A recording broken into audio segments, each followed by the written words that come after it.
जगाला शांतीचा संदेश देणारे गौतम बुद्ध, रयतेचे राजे छत्रपती शिवाजी महाराज, आरक्षणाचे जनक छत्रपती शाहूजी महाराज, ज्यांनी तुमच्या आमच्या शिक्षणासाठी अहोरात्र कष्ट केले, असे महात्मा ज्योतिबा फुले,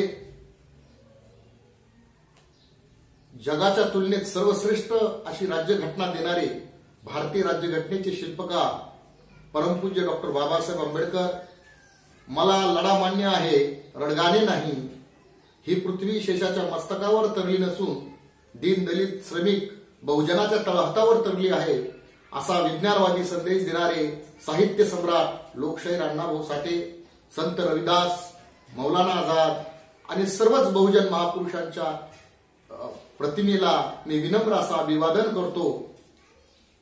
आज 26 नोव्हेंबर संविधान दिन, या दिनाच्या सर्वप्रथम सोशल मीडियावर बघणाऱ्या माझ्या सर्व मित्रांना लाख लाख शुभेच्छा। आणि आज आपण एक महत्त्वाच्या विषयावर चर्चा करणार आहोत। तो विषय म्हणजे भारतीय संविधान आणि डॉक्टर बाबासाहेब आंबेडकर यांचे योगदान। म्हणजे अत्यंत महत्त्वाचा विषय आहे। भारतीय संविधान, त्याची निर्मिती कशी झाली आणि बाबासाहेबांचं या भारतीय संविधानासाठी काय योगदान आहे, याविषयी आपण बोलणार आहोत। तर मी सुरुवात करण्यापूर्वी इतिहासाकडे जाईल। 1942 ला छोडो भारत चले जाओची घोषणा झाली आणि या घोषणेमध्ये मोहनचंद करमचंद गांधी यांचं जे चले जाओ छोडो भारत हे आंदोलन फेल ठरलं आणि या फेल ठरल्यानंतर 1945 ला दुसऱ्या महायुद्धानंतर अनेक नरसंहार झाला। ब्रिटिश सरकारच्या विरोधात मानवतेचा प्रकाश दिसायला लागला, मानवी हक्काची जाणीव झाली आणि या देशामध्ये अनेक देशभक्तांनी लढे उभारले, स्वातंत्र्य हवं आहे, या सर्व गोष्टी जुळून आल्या आणि इंग्रज सरकारने ठरवलं की भारत देशाला स्वातंत्र्य करायचं। मग भारत देश इतका मोठा अखंड भारत देश चालला पाहिजे, यासाठी एका पुस्तकाची गरज असते, त्याला आपण भारतीय राज्यघटना असं म्हणू। आणि हे राज्यघटना बनवण्याचं काम इंग्रज सरकारनं सांगितलं, 63 कमिटी स्थापन केली आणि सांगितलं की तुमची घटना तयार करा, पण ती घटना लोकशाही प्रधान असली पाहिजे, ही आमची अट आहे। सत्तेचे हस्तांतर झालं आणि सत्तेचं हस्तांतर होऊन त्या काळामध्ये काँग्रेस सरकार या देशामध्ये अस्तित्वात होतं आणि तेच सांगत होते की देशाच्या स्वातंत्र्यासाठी आमचा सिंहाचा वाटा आहे। त्या काळामध्ये पंडित जवाहरलाल नेहरू, लाल बहादूर शास्त्री, महात्मा गांधी, सरदार वल्लभभाई पटेल, बॅरिस्टर जिना यासह अनेक नेते मंडळी दिग्गज होती आणि त्यातच परमपूज्य बाबासाहेब आंबेडकर हे बॅरिस्टर होऊन चांगली बुद्धिमत्ता कमवून, लोकशाहीचा अभ्यास करून, बऱ्याच घटनेचा अभ्यास करून ते या देशामध्ये राहत होते। या देशामध्ये त्यांना देखील माहित होतं की भारताची राज्यघटना तयार होणार आहे आणि हे होत असताना माझ्या अस्पृश्य बांधवांना, माझ्या अस्पृश्य समाजाला मला न्याय हक्क मिळवून द्यायचे आहेत आणि त्यांना त्या न्याय हक्काला संरक्षण देखील, घटनात्मक संरक्षण द्यायचं आहे, म्हणून मला घटना समितीत जाणं अत्यंत महत्वाचं आहे। परंतु त्या काळामध्ये बाबासाहेब आंबेडकरांनी काँग्रेसला कडाडून विरोध केल्यामुळे घटना समितीमध्ये जाणं बाबासाहेबांसाठी फार मुश्किल काम होतं। बाबासाहेबांसाठी घटना समितीत जाणं म्हणजे त्या काळात दरवाजे काय पण खिडक्या देखील बंद करण्यात आल्या होत्या। बाबासाहेबांच्या खालच्या लेवलला बोलल्या गेलं।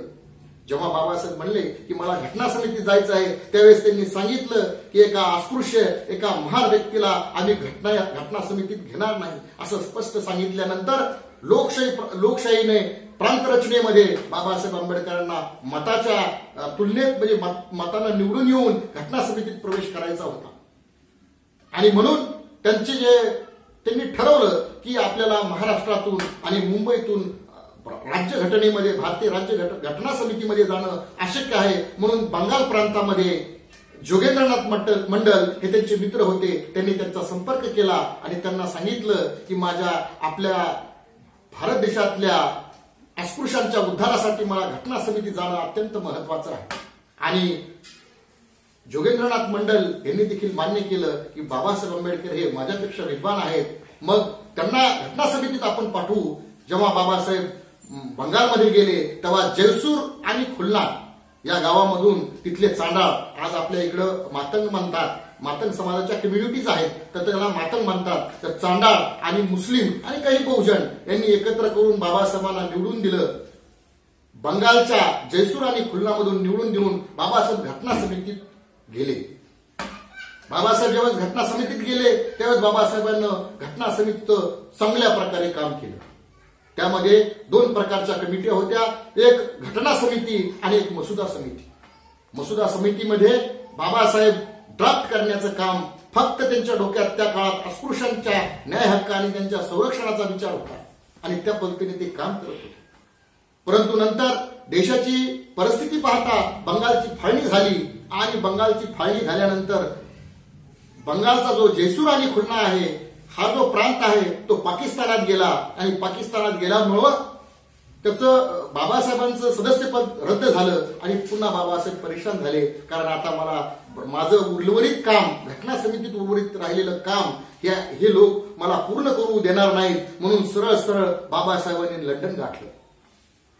आणि लंडनमध्ये गेल्यानंतर त्यांनी त्यांच्या मित्राच्या मदतीने लंडनचे पंतप्रधान क्लेमन ॲटली यांची भेट घेतली आणि त्यांनी सांगितलं की आम्हाला आमच्या अस्पृश्य हा मोठा वर्ग या देशामध्ये आहे, त्याच्या उत्थानासाठी मला घटना समितीत जाणं अत्यंत महत्वाचं आहे आणि इथलं हे सरकार मला त्या घटना समितीत जाण्यात आडवाआडवी करत आहे आणि महाराष्ट्रातून मी तर जाणं शक्यच नाही. म्हणून त्या काळचे पंतप्रधान क्लेमन ॲटली यांनी विचार केला की खरंच बाबासाहेब बुद्धिमान आहेत, परंतु याबाबत आणखी आपण त्यांचं बोलणं ऐकू. मग बाबासाहेबांनी त्या काळामध्ये क्लेमन ॲटली यांना भीमा कोरेगावची आठवण करून दिली. भीमा कोरेगावची आठवण करून दिल्यानंतर त्यांच्या मनामध्ये बाबासाहेबांच्या आणि बाबासाहेबांच्या अस्पृश्य समाजाचा विचार आला आणि तात्काळ त्यांनी तार पाठवली. पंडित जवाहरलाल नेहरू यांना क्लेमन ॲटली लंडनचे पंतप्रधान यांनी पत्र पाठवलं की कोणत्याही परिस्थितीमध्ये तुम्हाला बाबासाहेब आंबेडकरांना घटना समितीत घ्यावं लागणार आहे. आणि जेव्हा हे पत्र आलं त्यावेळेस महात्मा गांधी, पंडित जवाहरलाल नेहरू यांना काहीही कारण न सांगता बाबासाहेब आंबेडकरांना घटना समितीत घ्यावं लागलं. त्या काळात मुंबई प्रांतातून मिस्टर जयकर यांचा राजीनामा घेऊन बाबासाहेब आंबेडकरांना घटना समितीत पाठवण्यात आलं.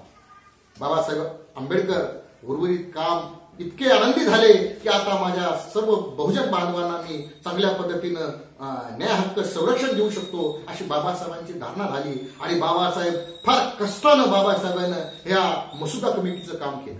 मसुदा कमिटीमध्ये अनेक सदस्य असतील, परंतु काही विदेशात गेले, काही मरण पावले, काही आजारी पडले, अशा वेगवेगळ्या हालचालीमध्ये फक्त सर्व काम भारतीय राज्यघटनेचं सर्व काम करण्याचं जिम्मेदारी ही बाबासाहेबांवर आली. आणि मग बाबासाहेब मसुदा समितीचे अध्यक्ष झाले, घटना समितीचे अध्यक्ष डॉक्टर राजेंद्र प्रसाद झाले. मला तुम्हाला या ठिकाणी महत्वाचं सांगायचंय, भारतीय राज्यघटना दोन समित्यामध्ये महत्वाचं होतं. एक घटना समिती, घटना समितीचं काम काय होतं आणि मसुदा समितीचं काम काय होतं. तर मसुदा समितीचं काम हे घटना तयार करणं आणि ती मान्य करायची किंवा न करायची ही जी जबाबदारी आहे हे घटना समितीच्या कामाकडे होतं, घटना समिती पुढे ठेवण्यात येत होतं.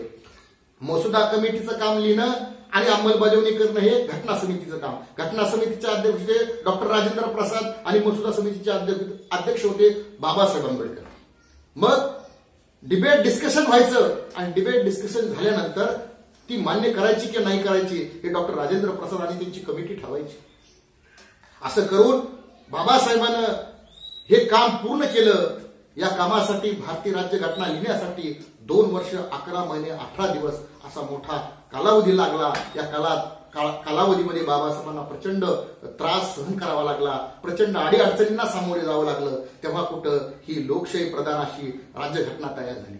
आपल्या राज्यघटनेचं वैशिष्ट्य सांगत असताना मला तुम्हाला प्रामुख्यानं सांगायचं आहे की भारतीय राज्यघटना ही जगाच्या तुलनेत सर्वश्रेष्ठ राज्यघटना आहे. कारण दुसऱ्या अमेरिकेच्याही राज्यघटनेमध्ये माणसाच्या न्याय हक्काला किंवा फंडामेंटल राईट्सला संरक्षण करण्याचा अधिकार नाही, परंतु या भारतीय राज्यघटनेत प्रत्येक नागरिकांच्या न्याय हक्काला संरक्षण देणारी यंत्रणा काम करते, ते म्हणजे सुप्रीम कोर्ट. आणि ही यंत्रणा आपल्या देशामध्ये आहे.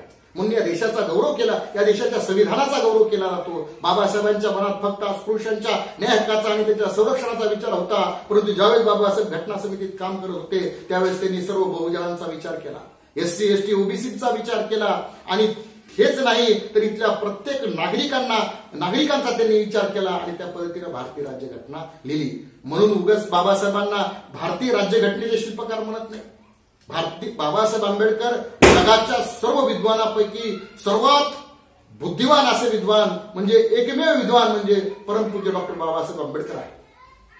हे सांगत असताना मला तुम्हाला भारतीय संविधान सांगायचं आणि त्यामधला फरक सांगायचं जर झाल्यास तर सर्वप्रथम आपल्याला भारतीय संविधान समजून घ्यायचं असेल तर एका हातामध्ये संविधान ठेवा लागेल आणि दुसऱ्या हातामध्ये मनुस्मृती ठेवा लागेल, तेव्हाच पुढे तुम्हाला संविधान समजणार आहे. आता संविधान समजून घेत असताना संविधानाचे न्याय हक्क काय, संविधानाच्या कलमा काय आहेत आणि मनुस्मृतीच्या कलमा काय आहेत हे सांगत असताना मला तुम्हाला सांगायचंय की मनुस्मृतीच्या कलमा काय आहेत. जर एखादा धर्मग्रंथ आपण वाचला, एखाद्या धर्मग्रंथावर आपली नजर पडली तर मनुस्मृतीमध्ये आपल्या अस्पृश्यांचे बहुजनांचे डोळे फोडण्यात येत होते. आपण जर त्या धर्मग्रंथाचं वाचन केलं तर आपली जीभ कापण्यात येत होती, जर ते ऐकलं तर आपल्या कानामध्ये शिस ओतण्यात येत होतं. परंतु बाबासाहेबांच्या भारतीय राज्यघटनेमुळे, लोकशाही प्रधान राज्यघटनेमुळे आपल्याला कोणताही धर्म वाचण्याचा, कोणताही धर्मग्रंथ ऐकण्याचा आणि कोणताही धर्मग्रंथ पठण करण्याचा अधिकार बाबासाहेब आंबेडकरांना दिला. हे हक्क आणि अधिकार समजून घेताना आज मी तुमच्याशी या मोकळीकपणे बोलतोय. हे भारतीय राज्यघटनेचं योगदान आहे, हे बाबासाहेबांचं योगदान आहे. कारण मी आज जर तुम्हाला बोललो असतो तर मनुस्मृतीचा कायदा जर आज लागू असता तर माझी जबान कापली असती आणि मला काहीच बोलता आलं नसतं, मला माझी संपत्ती जतन करता आली नसती, मला कोणताही धर्म जे घेण्याचं स्वातंत्र्य दिलेलं आहे ते घेता आलं नसतं. या मनुस्मृती आणि संविधानामध्ये हाच तो फरक आहे. म्हणून संविधान हे सर्वश्रेष्ठ आहे, प्रत्येकाने याचा आदर केला पाहिजे, त्याच्या अंमलबजावणीसाठी प्रयत्न केले पाहिजे. बाबासाहेबांनी ज्यावेळेस घटना दिली त्यावेळेस त्यांनी एक इशाराही दिलेला आहे की बाबासाहेब म्हणतात की या भारतीय राज्यघटना मी लिहिली आहे, परंतु लोकशाही मूल्य जतन करत असताना स्वतंत्र, समता, बंधुभाव हे देखील मूल्य प्रत्येकाच्या मनामध्ये रुजले गेले पाहिजेत, तेव्हाच कुठे लोकशाहीची प्रभावी अंमलबजावणी होईल. बाबासाहेब आंबेडकरांनी सांगितलंय मी फक्त घटना लिहून थांबलो नाही, तर आता घटना लिहून याच्या अंमलबजावणीचं काम आपल्याला करायचंय. कारण आता इथून पुढे खरा लढा आपला सुरू झालेला आहे, खरा लढा हा बहुजनांचा सुरू झाला आहे. म्हणून या ठिकाणी हा इशारा देखील आपण समजून घेतला पाहिजे. बाबासाहेबांच्या त्या काळात खूप अडचणी होत्या. आज आपण सर्व बाबासाहेबांच्या विचाराची, शाहू फुले आंबेडकर अण्णाभाऊंच्या विचाराची माणसं एकत्र आलो तरी मनवादी शक्ती ही दिवसेंदिवस बळकट होत चाललेली आहे. तुम्ही बघताय 2 वर्षापूर्वी दिल्लीच्या जंतर मंतर मध्ये बाबासाहेबांच्या विरोधात घोषणाबाजी करण्यात आली आणि भारतीय संविधान जाळण्यात आलं, ब्राह्मणांच्या हातून जाळण्यात आलं. याचा संकेत काय आहे तर यांना या देशातलं संविधान बदलायचं आहे आणि मनुस्मृतीचा कायदा लागू करायचा आहे. म्हणून आपण या मनुवादी व्यवस्थेला लढण्यासाठी, त्यांच्या विरुद्ध बंड करण्यासाठी सर्वांनी एकत्र येण्याची गरज आहे आणि त्यांना तो लढा, त्यांच्या विरोधात तो लढा उभा करण्यासाठी आपण सर्वांनी झटलं पाहिजे. या ठिकाणी काही लोक बोलतात की हा धर्मग्रंथ आहे, कुराण आहे, बायबल आहे, गीता आहे, सर्व आहे. पण या ठिकाणी तुम्हाला मी या संविधान दिनाच्या निमित्तानं जाहीर असं सांगतो की आपला जर कोणता धर्मग्रंथ असेल तर तो फक्त संविधान आहे. म्हणजे संविधान हा प्रत्येक भारतीय नागरिकांचा धर्मग्रंथ आहे, त्याचा आदर केला पाहिजे, त्याच्या अंमलबजावणीसाठी आपण झटलो पाहिजे, झगडलं पाहिजे. आज घरात बसून काही होणार नाही, त्यासाठी आपल्याला रस्त्यावर यावं लागणार. आणि म्हणून जेव्हा केव्हा आपण रस्त्यावर येऊ, भारतीय राज्यघटनेची अंमलबजावणी करू, तेव्हा कुठं इथली लोकशाही प्रस्थापित होईल आणि ही राज्यघटना जी आहे बाबासाहेबांनी मोठ्या कष्टाने उभी केली आहे, ही राज्यघटनेची खऱ्या अर्थाने अंमलबजावणी होईल. आणि मला वाटते जास्त न बोलता, या ठिकाणी वेळेचा अभाव असल्यामुळे जास्त न बोलता आपण या भारतीय राज्यघटनेच्या अंमलबजावणीसाठी आपण सर्वांनी झटलं पाहिजे, झगडलं पाहिजे. एवढीच एक अपेक्षा आणि आपण झटताल अशी एक अपेक्षा करतो आणि या ठिकाणी इथेच थांबतो. सर्वांना क्रांतिकारी जय भीम, जय संविधान.